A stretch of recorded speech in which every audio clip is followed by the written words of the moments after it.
Last 5 ఇయర్స్లో కూడా police department అన్ని రకాలుగాను కూడా నష్టపోయింది.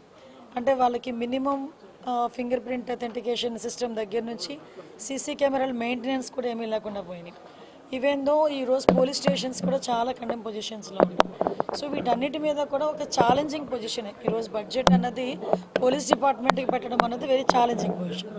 అయినప్పటికీ కూడా గౌరవ సీఎం గారు ప్రత్యేకంగా పోలీస్ డిపార్ట్మెంట్ మీద దృష్టి పెట్టడమే కాదు, లా అండ్ ఆర్డర్ని కూడా స్టిమ్యులేట్ చేయాలంటే వాళ్ళకి ఇవ్వాల్సిన ఎక్విప్మెంట్ కానీ వాళ్ళకి ఇవ్వాల్సిన ప్రొవైడ్ చేయాల్సిన అన్ని ఫెసిలిటీస్ ఇవ్వాలి. కాబట్టి ప్రత్యేకంగా సీసీటీవీస్ కెమెరాస్ గురించి కానీ, డ్రోన్స్ గురించి కానీ, అదేవిధంగా ఇప్పుడు మనకి ఈగల్కి సపరేట్గా ఫండ్ అలొకేట్ చేయడం కానీ, సైబర్ క్రైమ్ పోలీస్ స్టేషన్స్ ఏర్పాటు చేయడానికి కానీ, వీటన్నిటికీ కూడా బడ్జెట్లోనే సానుకూలంగా స్పందించాల్సిందిగా మేము కోరుకున్నాం. అదే విషయాన్ని ఈరోజు మేము పర్టికులర్గా ఈరోజు ఫైనాన్స్ మినిస్టర్ గారి దగ్గర కూడా కూర్చున్నాం. నాకు తెలిసి లాస్ట్ 5 ఇయర్స్లో ఇటువంటి మీటింగ్ జరిగి ఉండదు. ఎందుకంటే డిపార్ట్మెంట్కి ఎలాకేషన్కి ఒక 5% పంపించేసే పరిస్థితులు తప్పించి ఏ రోజు కూడా డిపార్ట్మెంట్స్ దగ్గర నుంచి ముందుగా ప్రపోజల్స్ తెప్పించుకొని అది ఎంతవరకు ఇంప్లిమెంట్ అవుతుంది, ఎంతవరకు మనం చేయగలమని ఒక ముందే అవగాహన తెచ్చుకొని ఈరోజు బడ్జెట్ ప్రవేశపెట్టడం అన్నది ఎన్డీఏ గవర్నమెంట్కే చెల్లింది. ఈ విషయంలో బడ్జెట్ కూడా మ్యాక్సిమం ఈరోజు ఆక్టోపస్ దగ్గర నుంచి, గ్రేహౌండ్స్ దగ్గర నుంచి మనం ఏర్పాటు చేసుకోవాలి, గ్రేహౌండ్స్ని మనం నిర్మించుకోవాలి. ఇవన్నీ కూడా న్యూ ఛాలెంజెస్ అన్నీ ఉన్నాయి. ఆ ఛాలెంజెస్ అన్నింటినీ కూడా మనం అందరం కూడా పూర్తి చేయాలనే ఉద్దేశంతోనే ఈరోజు బడ్జెట్ మీటింగ్ కూడా కొనసాగింది. రాబోయే బడ్జెట్లో పోలీస్ డిపార్ట్మెంట్కి మంచి చేకూరుతుందని మాత్రం నేను కోరుకుంటున్నాను. లేదండి, డిఫరెంట్ ప్రపోజల్స్ అన్నీ ఉన్నాయి. ఇంకొన్ని ప్రపోజల్స్ కూడా రావాల్సినవి ఉన్నాయి.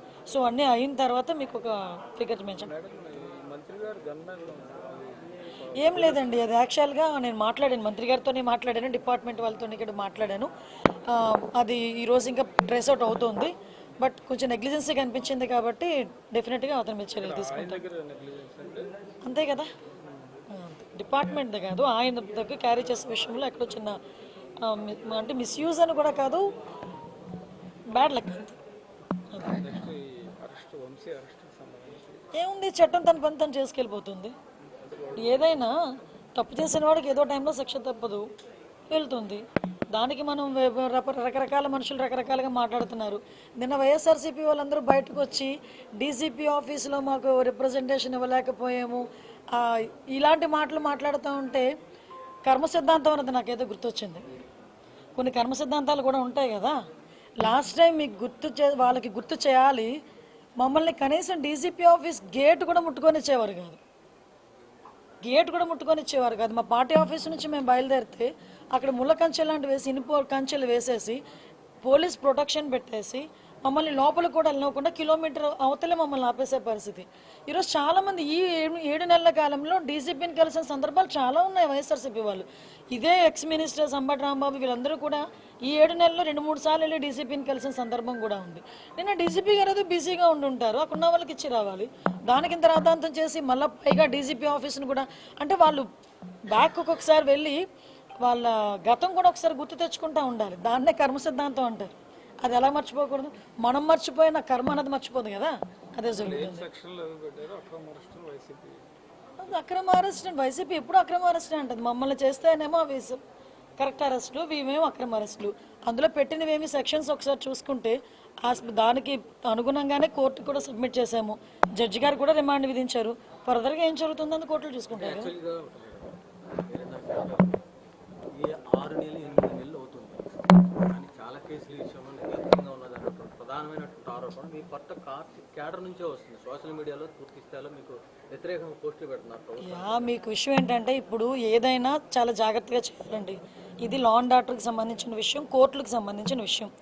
ఒక కేసు పడింది అనుకుంటే ఆ కేసు ఎందుకు ఏ రకంగా పడింది అవన్నీ కూడా మేము కూలంకషంగా మేము చర్చించుకోవాలి. ఒక డీటెయిల్ రిపోర్ట్ ఇవ్వాలి అనుకుంటే కనుక మేము అంత స్టడీ చేయకుండా మేము ఇవ్వకూడదు. అంటే ప్రతి ఒక్క విషయంలోనే కూడా అందరికీ న్యాయం జరగాలనే కోరుకుంటున్నాము. తప్పు చేసిన వాడికి శిక్ష పడాలని కూడా కోరుకుంటున్నాం. మీరు అబ్జర్వ్ చేసుకుంటే లాస్ట్ విజయనగరం జిల్లాలో ఒక పోక్సో కేసు ఒకటి వచ్చింది. పోక్సో కేసులో 3 నెలల కాలంలోనే అతగాడికి జైలు శిక్ష పడింది. అదే విజయనగరం జిల్లాలో 6 నెలల కాలంలోనే పోక్సో కేసులో 25 ఏళ్ళ జైలు శిక్ష పడిన సందర్భం కూడా ఉంది. రీసెంట్గా 10 days బ్యాక్ ఒక పోక్సో కేసులో 3 monthsలో శిక్ష పడింది.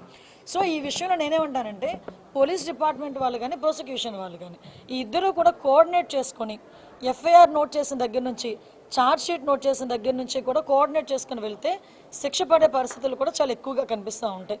అండ్ దానివల్ల ఎటువంటి ఇబ్బంది కూడా కలగదని నా ఉద్దేశం. యా, అది దురదృష్టం అండి. అంటే విషయం ఏంటంటే ఫర్దర్గా మీకు లాస్ట్ 6 monthsలో కూడా చూసుకుంటే యాక్చువల్ క్రైమ్ రేట్ 9% తగ్గింది. ఎందుకంటే మీరు అబ్జర్వ్ చేసుకున్నా కూడా ఎక్కడ కూడా నిందితులను పట్టుకునే విషయంలో ఎక్కడ కూడా చిన్న నిర్లక్ష్యం కూడా మేము వ్యవహరించట్లే. ఇమీడియట్గా 24 to 48 hours మేము పట్టుకుంటున్నాము. As per rule, as per police rule, as per law మేము వాళ్ళని ప్రొడ్యూస్ చేస్తున్నాం. వాళ్ళకి కూడా రిమాండ్స్ వెళ్తున్నాయి. మ్యాక్సిమం వాళ్ళకి శిక్ష తొందరగా పడేయడానికి కూడా ఛార్జ్ షీట్స్ ఓపెన్ చేయడం కానీ, వాటికి సంబంధించిన క్లూస్ ఇవ్వడం కానీ, ఫోరెన్సిక్ రిపోర్ట్స్ ఇవ్వడం కానీ చాలా తొందరగా డిపార్ట్మెంట్ వాళ్ళు చేస్తున్నారు. కాకపోతే 1 or 2 సిచ్యువేషన్స్ డెఫినెట్గా జరుగుతున్నాయి. ఈరోజు చూస్తే అమ్మాయితో నేను వాళ్ళ తల్లిదండ్రులతో కూడా నేను మాట్లాడాను. అమ్మాయితో ఫోన్లో మాట్లాడడం కూడా వాళ్ళకి కొంచెం ధైర్యంగా ఉంటుందని చెప్పి ఇక్కడ నుంచి నేను అన్నమయ్య జిల్లా అమ్మాయిని ఇమీడియట్గా ఇప్పుడు బెంగళూరు కూడా షిఫ్ట్ చేశారు. మన మంత్రిగా రాంప్రసాద్ రెడ్డి గారు కూడా ఇమీడియట్గా అక్కడికి వెళ్ళారు. లోకేష్ గారు కూడా వాళ్ళతో పరామర్శించారు, వాళ్ళతో ఫోన్లో మాట్లాడారు. నేను కూడా మాట్లాడాను.